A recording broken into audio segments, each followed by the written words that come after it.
श्रीशङ्कराचार्यविरचितम् अच्युताष्टकम्। अच्युतं केशवं रामनारायणं कृष्णदामोदरं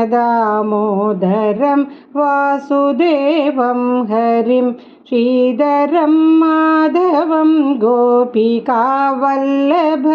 जानकीनायकं रामचन्द्रं भजे। अच्युतं केशवं सत्यभामाधवं माधवं श्रीधरं राधिकाराधितम् इन्दिरामन्दिरं चेतसा सुन्दरं देवकीनन्दनं नन्दजं सन्दये। अच्युतं केशवं रामनारायणं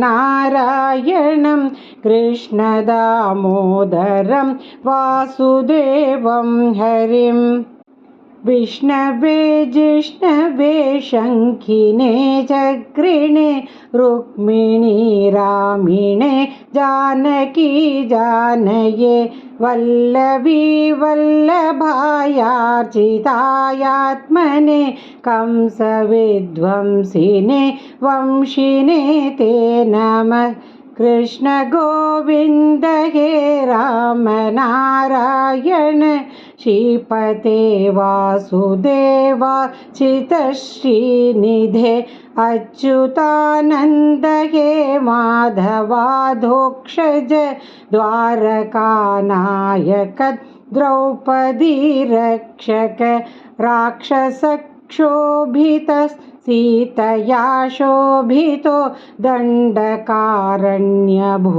पुण्यताकारण लक्ष्मणेनान्वितो वानरैर्सेवितो अगस्त्य सम्पूजितो राघवः पातु माम्।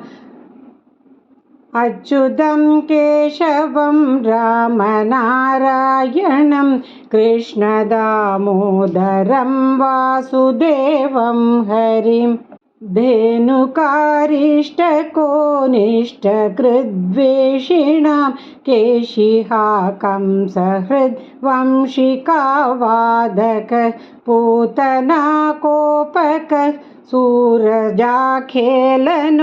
बालगोपालकः पातु मां सर्वदा विद्युदुद्योतवत्